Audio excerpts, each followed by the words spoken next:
Welcome to another deep dive. This time it's all about ashwagandha. It's one of those herbs I keep hearing about everywhere, Oh, yeah. but I realize I only have like a very surface level understanding of it. Yeah. So we're going to dig into its history and how it's been used traditionally and what modern research says about its potential benefits. It's a great choice for a deep dive.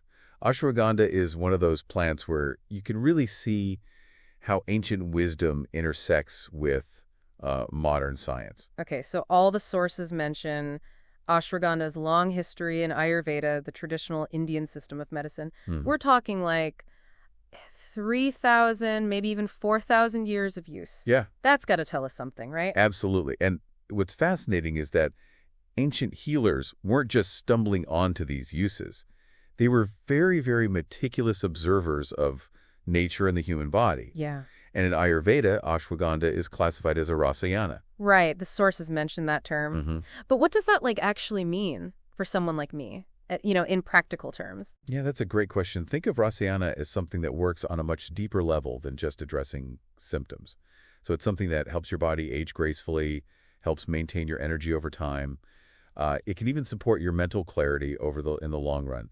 It's really about promoting overall vitality and well-being. So it's not just a quick fix, it's about supporting your body's ability to thrive. Exactly. And its use wasn't just limited to India, was it? No. The sources mention it popping up in other parts of the world, too. Yeah, we see evidence of ashwagandha being used all over the southern Mediterranean, Egypt, parts of East Africa. Wow, so this wasn't just like an isolated cultural practice, people all over were recognizing its value. It seemed that way, which makes you wonder what they knew that we're just starting to rediscover. Now, you can't talk about ashwagandha without, mentioning its name. Yeah. It translates to smell of a horse. Mm-hmm.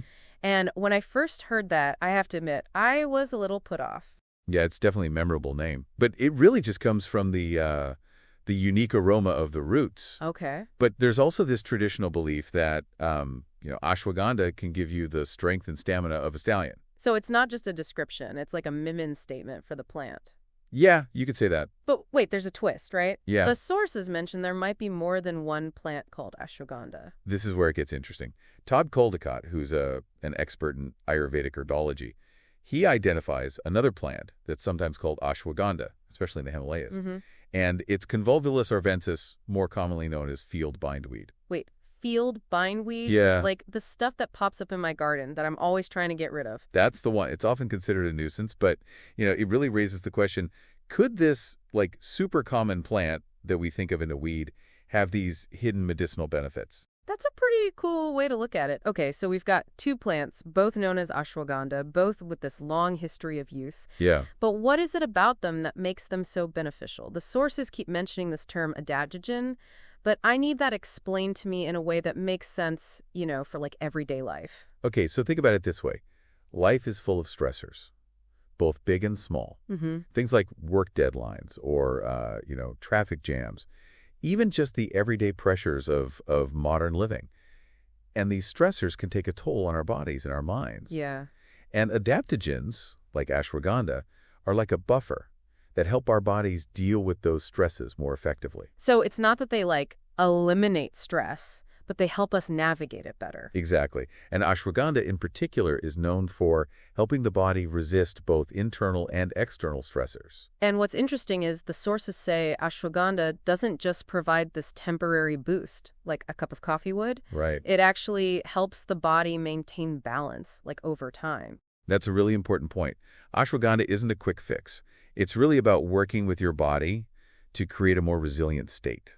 And it does this by modulating something called the HPA axis, which is basically the communication pathway between your brain and your adrenal glands. So the adrenal glands are what, pump out stress hormones, right? Exactly. So by regulating this pathway, ashwagandha helps to keep those stress hormones from getting out of control. But for our listener, if you are constantly feeling stressed out, on edge, you can't quite catch your breath, ashwagandha might be something worth looking into. It's not a magic bullet, but it could be a really helpful tool to add to your stress management toolkit.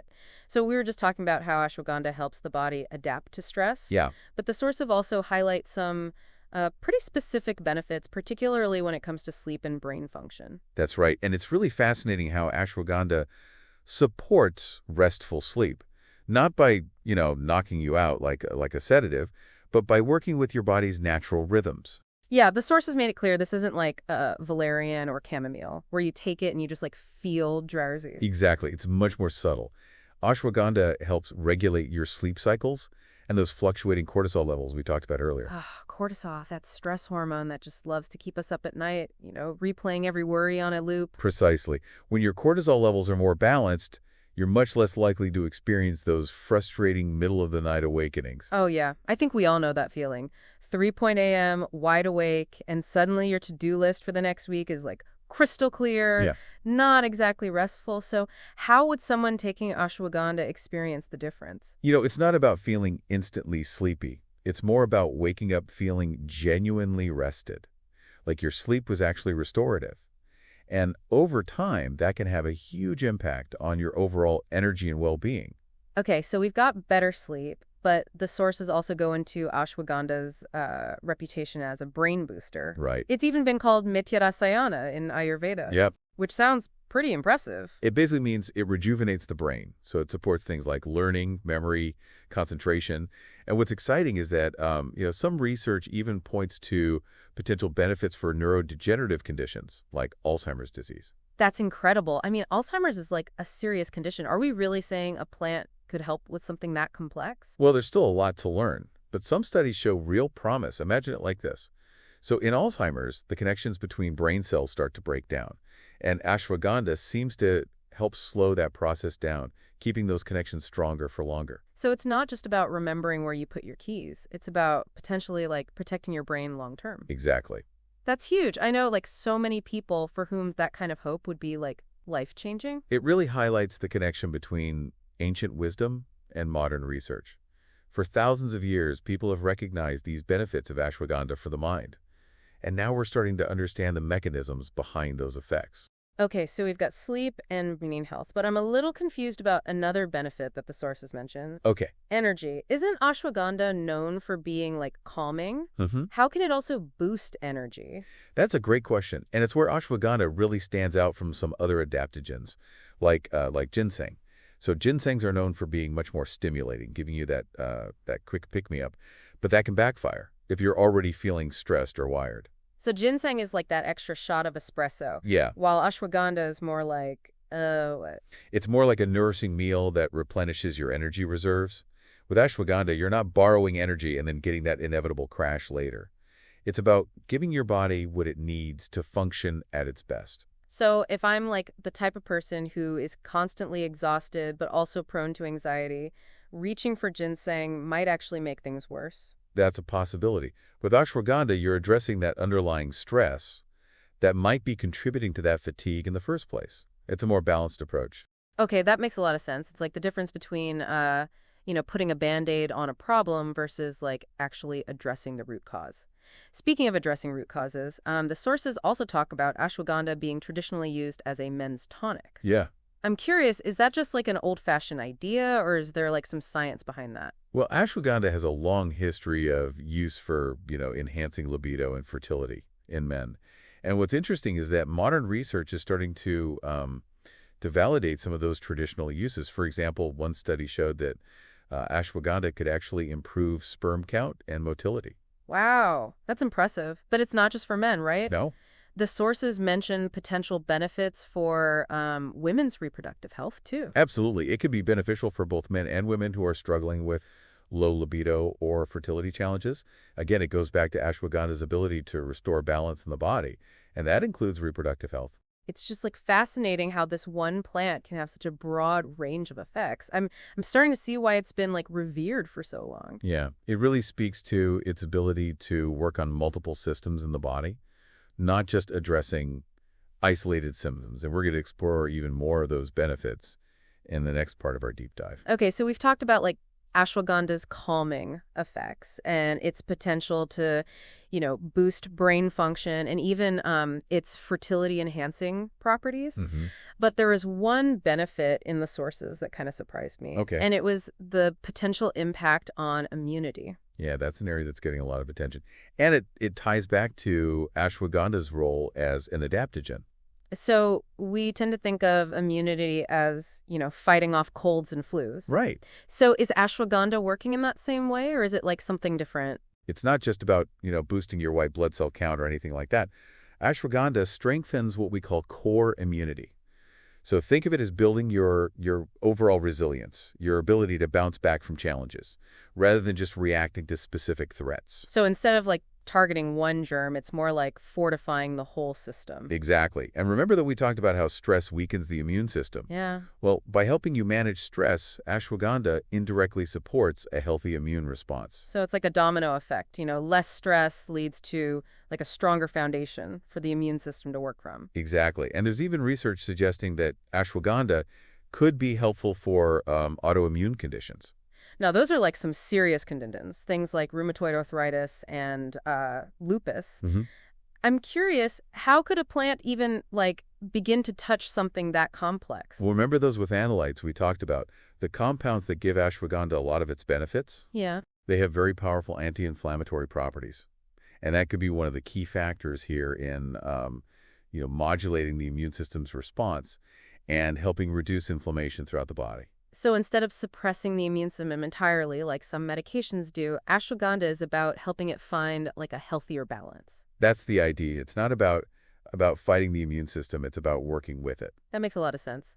And speaking of balance, the sources also mention ashwagandha and hypothyroidism, Yeah. which is, a condition where the thyroid isn't producing enough hormones. I'm wondering how those two connect. Well, hypothyroidism often leads to, fatigue, weight gain, feeling cold all the time. Right. And while ashwagandha isn't a replacement for conventional treatment, some studies suggest that it may help to stimulate thyroid function.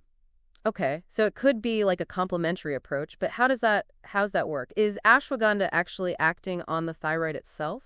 It's likely more nuanced than that. Ashwagandha is known to have, warming properties, both physically and in terms of like boosting metabolism. And this could help to counter some of that, sluggishness that's associated with hypothyroidism. That feeling of like coldness, both literally and metabolically, could be eased by ashwagandha's warming effect. Exactly.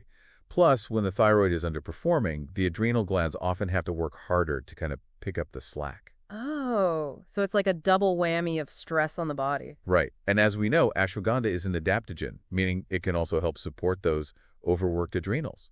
It's about addressing that whole interconnected system. It's a recurring theme with ashwagandha, isn't it? Yeah. It's not about like targeting one symptom. It's about restoring harmony on a deeper level. Exactly. That's what makes it so fascinating. But it also means that it's crucial to understand how to use ashwagandha safely and effectively. That's a good point. We've talked about a lot of, potential benefits, but the sources also mention some cautions.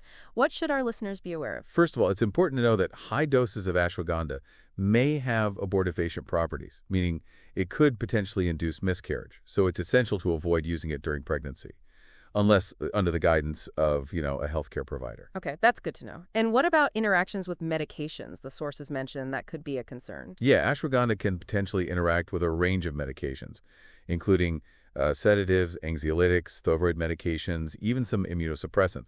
So if you're taking any medications, it's really important to talk to your doctor or pharmacist before starting ashwagandha. So this isn't a case of more is better. It's about finding the right dose and understanding how ashwagandha might, interact with your individual health situation.